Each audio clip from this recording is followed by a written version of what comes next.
The human heart, a curious contraption, houses not only love and compassion, but also a sinister tenant known as Schadenfreude. This twisted pleasure in the misfortune of others, a perverse chuckle at someone else's trip down the stairs, is a shadow lurking in the corner of our psyches. Understanding this dark impulse is like peering into a funhouse mirror of our own nature. At its core, Schadenfreude stems from a warped sense of comparison. When we see another falter, stumble, or face misfortune, a twisted logic flips the script, whispering, "At least I'm not that bad." It's a perverse consolation prize, a fleeting validation earned through another's suffering. Take the office gossip gleefully sharing news of a colleague's demotion, or the smug grin on a rival team's faces after a sporting upset. In these moments, Schadenfreude takes center stage, offering a cheap thrill against the backdrop of another's downfall. But why, you ask, would we find pleasure in such negativity? The answer lies in a cocktail of insecurity, competition, and even a dash of Schadenfreude's lesser-known cousin, Schadenklatschen. The joy of Schadenfreude. Imagine the pit in your stomach as you witness someone effortlessly achieving what you've struggled with. Their success can trigger a wave of self-doubt, making you question your own abilities. In this vulnerable state, Schadenfreude offers a twisted balm. Seeing someone else stumble can, however momentarily, lessen the sting of your own perceived shortcomings. It's a cruel trick, like patting yourself on the back for not falling face-first into a mud puddle, even though you're still teetering on the edge. Humans are hardwired for competition. From playground games to boardroom deals, we jockey for positions, striving to be the best, the fastest, the one who stands on the podium. When this competitive spirit takes a dark turn, Schadenfreude emerges as a warped trophy. Witnessing a rival's downfall, a competitor's public blunder, can feel like a twisted victory, a perverse confirmation of our own superiority. It's like winning a race by tripping your opponent at the finish line, a hollow achievement at best.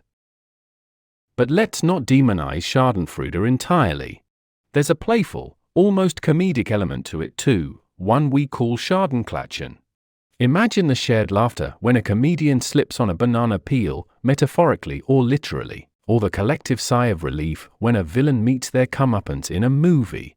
This shared pleasure in misfortune, without malice or personal gain, can be a form of social bonding, a shared release valve for anxieties and pressures.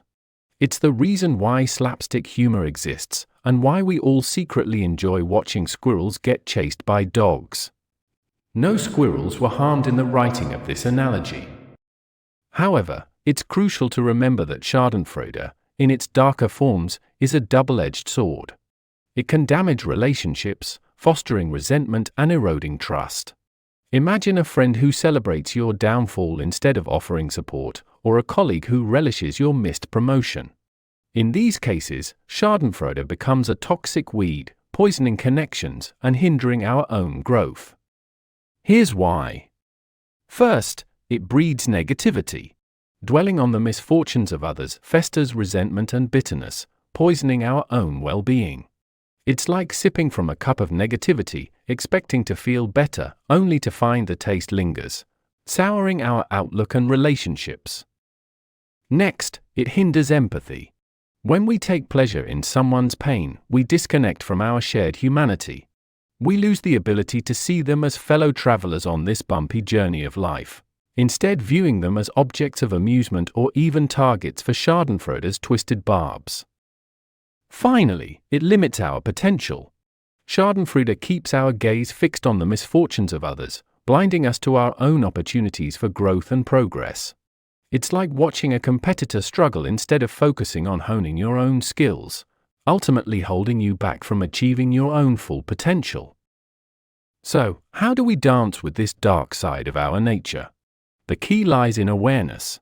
Recognizing the whispers of Schadenfreude, understanding its triggers, and choosing a different path. Instead of finding solace in another's misfortune, we can cultivate empathy, offering support and celebrating shared victories.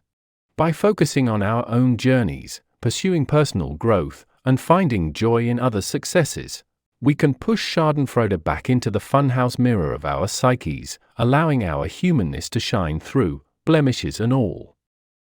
Remember, Schadenfreude is a part of us, but it doesn't have to define us.